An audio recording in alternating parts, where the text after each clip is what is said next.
आज मैं जिस फिल्म को एक्सप्लेन करने वाला हूँ उसका नाम है लव एंड अदर रिलेटिव्स और ये फिल्म 1974 में रिलीज हुई थी।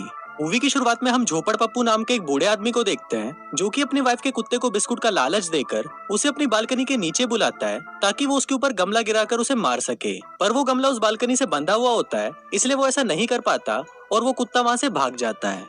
फिर जब झोपड़ पप्पू अपनी वाइफ से बात कर रहा होता है तब हमें पता चलता है कि उसकी वाइफ का कुत्ता बार बार झोपड़ पप्पू के जूते में टॉयलेट कर देता है, जिस वजह से वो काफी परेशान हो चुका है और इसी कारण वो उसे मारने की कोशिश कर रहा है। इसके बाद हम झोपड़ पप्पू के बड़े बेटे घुसेड़ूमल को देखते हैं जो अपनी वाइफ फुलझड़ी के साथ घर पर आता है। इसके बाद सीन शिफ्ट होता है और हम पप्पू नाम के एक लड़के को देखते हैं जो अपने दोस्तों के साथ मिलकर एक लड़की के संतरे दबा रहा होता है। पर तभी पप्पू की मॉम उसे घुसेड़ूमल के कार में से कुछ सामान निकालने के लिए बुलाती है। फिर जब पप्पू सामान निकालकर अपने घर पर आता है तो वो वहाँ पर अपनी भाभी यानी कि फुलझड़ी के पैरों को देखता है और उन्हें देखकर वो पागल हो जाता है। अब क्योंकि फुलझड़ी बहुत सुंदर थी तो उसको देखकर पप्पू का छोटा पप्पू खड़ा हो जाता है। इसके बाद हम घुसेड़ूमल को देखते हैं जो फुलझड़ी को घर पर छोड़कर काम के सिलसिले में कुछ दिनों के लिए बाहर चला जाता है। वहीं जब घुसेड़ूमल फुलझड़ी को बाय बोल रहा होता है तो वहाँ पर पप्पू उन दोनों को देखकर सोच रहा होता है कि तेरे जाने के बाद तेरी वाइफ का बैंड तो मैं ही बजाऊंगा।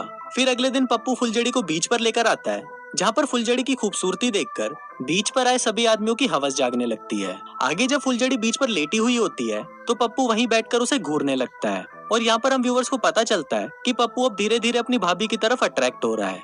फिर थोड़ी देर बाद वहाँ पर एक लड़की आती है और वो पप्पू को अपने साथ चलने के लिए बोलती है, पर पप्पू अपनी भाभी को अकेला नहीं छोड़ना चाहता था इसलिए वो उसे मना कर देता है। फिर उस लड़की के जाने के बाद पप्पू फुलझड़ी के पास आता है। तब फुलझड़ी उससे पूछती है कि क्या वो लड़की तुम्हारी गर्लफ्रेंड थी, तो इस पर पप्पू से मना कर देता है और बोलता है कि हम सिर्फ अच्छे दोस्त हैं। फिर उसी रात पप्पू अपने दोस्तों के साथ एक कैबिन के पास जाता है जहाँ पर एक कपल साथ में पेलन कार्यक्रम कर रहे थे, पर पप्पू और उसके दोस्तों से उस कपल की खुशी बर्दाश्त नहीं होती और वो हरामी उनके कैबिन के अंदर बिल्लियां छोड़ देते हैं और वहाँ से भाग जाते हैं। फिर अगले दिन जब पप्पू फुलझड़ी के साथ बीच पर बैठा होता है तो वहाँ पर उसके दोस्त आकर उसे अपने साथ खेलने के लिए बुलाते हैं, पर पप्पू ने मना कर देता है क्योंकि उसे वहाँ पर फुलझड़ी के साथ रहना था। पर यह देखकर फुलझड़ी उसको बोलती है कि तुम्हें अपने दोस्तों के साथ जाना चाहिए और तुम्हारा हर वक्त मेरे साथ रहना जरूरी नहीं है। अब पप्पू भी फुलझड़ी की बात मान लेता है और वो अपने दोस्तों के साथ चला जाता है। उसी रात घुसेड़ूमल भी अपने काम से वापस आ जाता है और फिर जब फुलझड़ी उससे मिलने आती है तो घुसेड़ूमल वहीं पर ही उसके संतरे दबाने लगता है और उसे ऐसा करते हुए वहाँ खड़ा पप्पू भी देख रहा होता है। फिर जब पप्पू अपने दोस्तों के साथ कहीं जा रहा होता है तो वो फुलझड़ी और घुसेड़ूमल को वहाँ पर घपाघप करते हुए देखते हैं, पर अब क्योंकि पप्पू भी फुलझड़ी से प्यार करने लगा था इसलिए वो अपने दोस्तों को लेकर वहाँ से चला जाता है। इसके बाद जब घुसेड़ूमल और फुलझड़ी फिर से घपाघप कर रहे होते हैं तो उन दोनों की आवाज पप्पू भी सुन लेता है क्योंकि वो साथ वाले रूम में ही सो रहा था। अब ये सब सुनकर पप्पू को बिल्कुल भी अच्छा नहीं लगता क्योंकि वो चाहता था कि उसकी भाभी उसके लिए भी ऐसी आवाजें निकाले। फिर अगले दिन घुसेड़ूमल काम के सिलसिले में फिर से बाहर चला जाता है और फिर जब पप्पू फुलझड़ी के साथ बीच पर होता है तो वो वहाँ पर फुलझड़ी को गंदी नजरों से देखने लगता है। अब पप्पू को कैसे भी अपनी भाभी के साथ घपाघप करना था इसलिए वो धीरे धीरे उसके करीब आने की कोशिश करता है। वो फुलझड़ी की बार बार मदद करने लगता है जिससे फुलझड़ी को भी ये सब काफी अच्छा लगता है और वो भी धीरे धीरे पप्पू के नजदीक आने लगती है। फिर एक रात जब पप्पू सो रहा होता है तो उसे फुलझड़ी की आवाज सुनाई देती है। फिर वो उठकर फुलझड़ी को देखने उसके रूम में जाता है और वहाँ पर उसे थोड़ी देर निहारने के बाद वो अपने रूम में वापस आ जाता है। अगले दिन घुसेड़ूमल वापस घर पर आ जाता है और फिर वो पप्पू और फुलझड़ी साथ में लंच करने के लिए जाते हैं। उसी रात जब फिर से फुलझड़ी और घुसेड़ूमल घपाघप कर रहे होते हैं तो वहाँ पर पप्पू उनकी बातें सुनने लगता है जहाँ पर घुसेड़ूमल फुलझड़ी के साथ गंदी गंदी बातें कर रहा था। अगले दिन फिर से घुसेड़ूमल काम के सिलसिले में दूसरे शहर चला जाता है और फिर हम पप्पू को देखते हैं जो फुलझड़ी से ठीक से बात नहीं कर रहा था और ये चीज फुलझड़ी को भी काफी अजीब लगती है कि पप्पू उसके साथ ऐसा क्यों कर रहा है।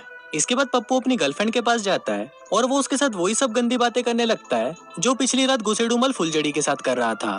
पर पप्पू की गर्लफ्रेंड को ये सब बातें पसंद नहीं आती और वो पप्पू के मुंह पर एक थप्पड़ मारकर वहाँ से चली जाती है। फिर उसी रात पप्पू को घुसेड़ूमल का कॉल आता है और वो उसे फुलझड़ी को बताने के लिए कहता है कि आज रात को वो घर पर नहीं आएगा। अब ये सुनकर फुलझड़ी बहुत उदास हो जाती है क्योंकि आज रात को उसने घपाघप की पूरी तैयारी की हुई थी। अब फुलझड़ी को ऐसे उदास देखकर पप्पू उसे अपने साथ एक पार्टी में चलने के लिए बोलता है, जिस पर फुलझड़ी पहले तो उसे मना कर देती है पर बाद में वो मान जाती है।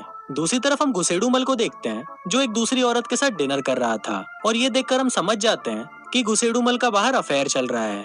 इसके बाद हम पार्टी का सीन देखते हैं जहाँ पर पप्पू अकेला बैठा हुआ था और वहाँ फुलझड़ी को बाकी लड़कों के साथ डांस करता हुआ देखकर उसे बहुत जलन होती है। थोड़ी देर बाद वहाँ पर पप्पू की गर्लफ्रेंड आती है और वो उसे डांस करने के लिए पूछती है, पर पप्पू उसे मना कर देता है क्योंकि उसका सारा ध्यान फुलझड़ी पर ही था। अब पार्टी में सभी लोग फुलझड़ी को हवस भरी नजरों से देख रहे थे, इसलिए पप्पू गुस्से में फुलझड़ी को लेकर वहाँ से निकल जाता है। अब पार्टी से जल्दी निकलने की वजह से फुलझड़ी नाराज हो जाती है, तो पप्पू उसे समझाता है कि वहाँ पर सभी लोग तुम्हारे साथ घपाघप करने का प्लान बना रहे थे, इसलिए मैं तुम्हें वहाँ से ले आया।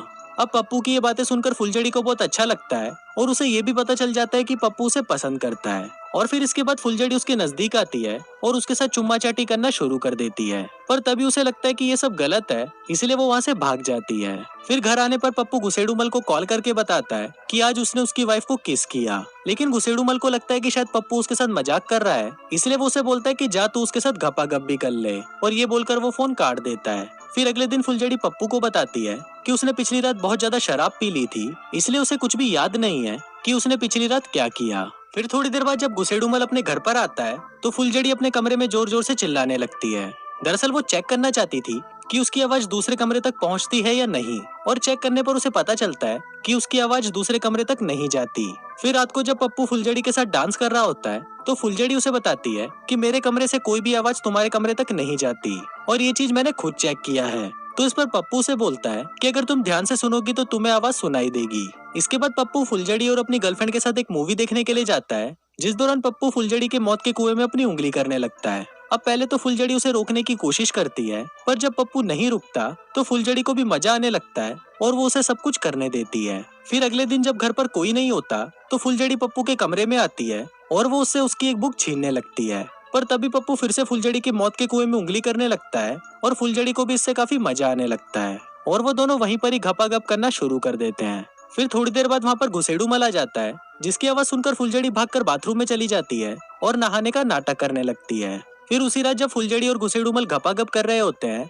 तो पप्पू उनकी आवाजें सुनने लगता है। अब पप्पू से भी कंट्रोल नहीं हो रहा था, इसलिए वो दरवाजा खोलकर उन्हें लाइव देखने लगता है। अब फुलझड़ी को घोड़ी बना हुआ देखकर पप्पू को बिल्कुल भी अच्छा नहीं लगता और वो रोते हुए घर से बाहर चला जाता है। फिर अगले दिन जब फुलझड़ी उठती है तो उसे पता चलता है कि पप्पू कल रात से गायब है। अब फुलझड़ी गुसेडुमल को उसे ढूंढने के लिए बोलती है, जिस पर गुसेडुमल उसे बोलता है कि पप्पू अक्सर ही ऐसे कहीं चला जाता है, पर कुछ दिनों बाद वो वापस आ जाता है। पर अब फुलझड़ी को उसकी चिंता होने लगती है, इसलिए वो पप्पू को ढूंढने के लिए बीच पर चली जाती है, और वहाँ पर पप्पू के एक दोस्त से पूछने पर उसे पता चलता है कि पप्पू बीच के एक कैबिन में सो रहा है। फिर फुलझड़ी उस कैबिन में आती है और वहाँ पर पप्पू के साथ दबाकर घपाघप करती है। फिर थोड़ी देर बाद पप्पू बाहर आता है और उसकी फैमिली उसे देखकर बहुत खुश होती है। फिर रात को सभी मिलकर दारू पार्टी करते हैं और इसी के साथ ये फिल्म यहीं खत्म हो जाती है।